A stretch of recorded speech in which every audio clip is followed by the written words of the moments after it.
This is insane. What I'm showing you here is not Gran Turismo. It's not Forza Motorsport. This is Forza Horizon 6. But it kind of looks like what Gran Turismo is trying to be, right? But maybe just better.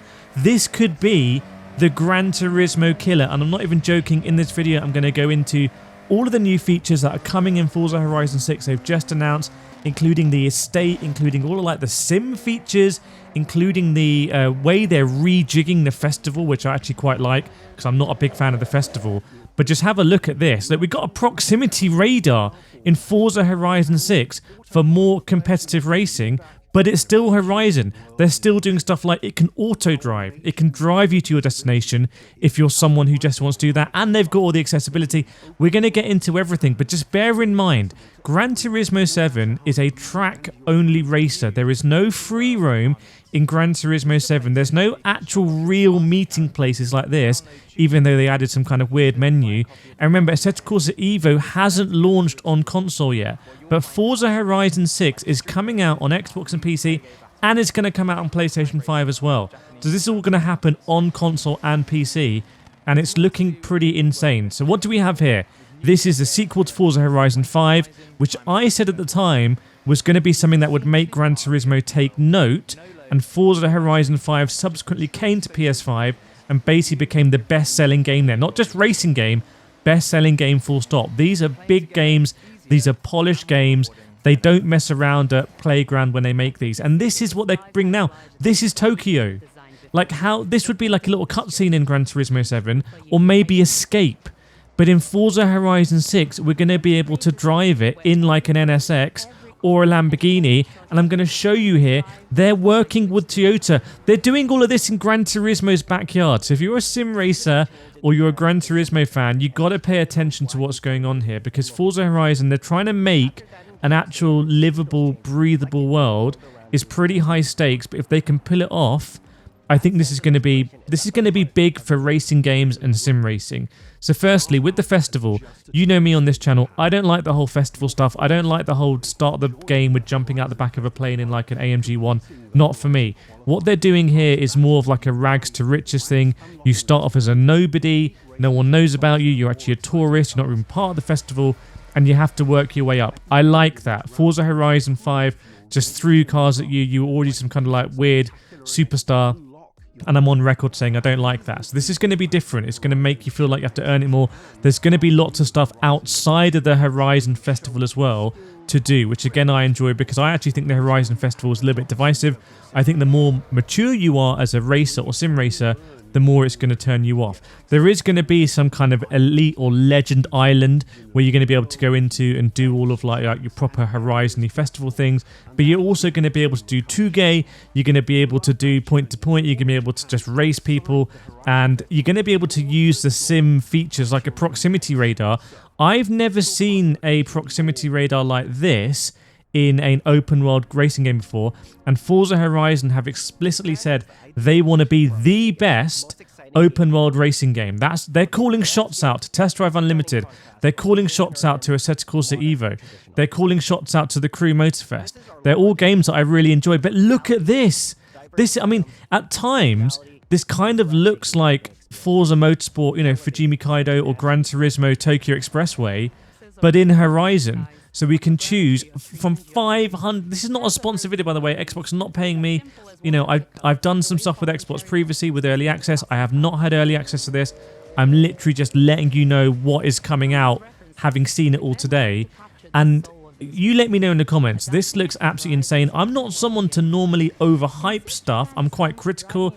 Critical Project Motor Racing, critical of Evo, critical of Le Mans Ultimate, critical of pretty much every recent racing game at launch, because they've been early access or early access masquerading as a full launch. But this looks different to me.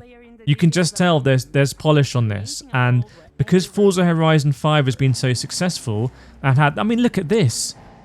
This looks like it's going to be fun for hardcore racers to be driving your 911 and your AMG down there, racing each other. And that's before we get into all of the customization and the collectibles and basically everything I've been saying that Gran Turismo 7 should do. Forza Horizon 6, it sounds like I've been listening. Look at all this modification. upgrades, you know, the liveries now on the windows. That was a big bone of contention for Forza livery makers. The liveries are going to be insane. Gran Turismo has had a real lock on liveries. I know in our community, we have some of the best Gran Turismo livery designs in the world. Are they going to be interested in going to Forza Horizon, particularly as it's going to be on PS5? I just feel Gran Turismo can't ignore this. I actually feel like this game, Forza Horizon 6, and again, I said it when I knew it was going to be in Japan, in Gran Turismo's backyard, they're working with Toyota. The cover car is the GR-GT. It's, you know, whereas Gran Turismo often, you know, they know about Jimmy Broadbent here, they know about Minty, they know about all these things. They get it at Playground Games, like they really understand it. They're not tone deaf, they understand it. I mean, look at this. This is a shot fired against Gran Turismo. Like Gran Turismo, Toyota GR, we're used to that link up, we're used to the GT World Series, but this is the cover car not of Gran Turismo, but of Forza Horizon 6. That's a big statement. Remember, Forza Motorsport had the Cadillac and the Corvette as their cover cars, and that's, you know, very American looking. This looks like really... I'm not the right person to say it's authentic. I mean, look, you've got the Lancia there. Feels like very much like Assetto Corsa Evo. There's a lot of, you know, similarities between these games. This, by the way, is going to be a garage space. Again, you know, Test Drive Unlimited is just struggling to do the housing in the garages. They're up against it. And this is what they call the estate, which is going to be an area that you kind of unlock as you progress. And you can build stuff in there, and it's persistent. Like, people can visit you and come to your estate, which is, like, super cool, right? I want to have my estate in the game. I'm going to be quiet here. Listen to this.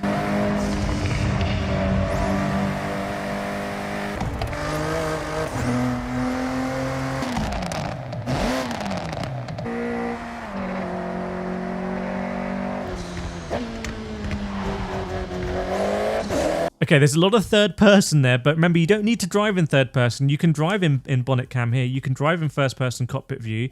You can do all of that. You won't be able to drive in PSVR, I'm pretty sure, because, I mean, that would be an absolute game changer, but I'm going to go out on my limb here again. I'm going to say this is not going to come out on PSVR 2, because I think that is where Gran Turismo are just wizards. And when you think of it now, and Polyphony Digital, that is almost their, like, real USP, is that they have PSVR 2 on lock. It is the best accessible way to go VR sim racing is Gran Turismo 7, and that might give the game incredibly long legs. Like, as the PS5 in the future presumably becomes cheaper like previous consoles have done, maybe Gran Turismo is going to become like this bargain of VR sim racing. I don't know. But everything else I'm seeing here for Horizon, what I want to see more of is I want to see more tracks. I want to see more circuits. I want to see more, not just lip service, but understanding that sim racers, hardcore racers are going to want to play this game because there's 550 cars at launch. Again, you look at what Evo's doing with car numbers. Look at Project Motor Racing. Look at Rennsport. Forza Horizon 6 is blowing them out the water with car numbers. Like, this is a big, big, big game. So hopefully I've let you know a little bit about what's coming and what my thoughts are. Let me know if you want to see more of this on the channel and any comparisons. Make sure to subscribe, and I'll see you then.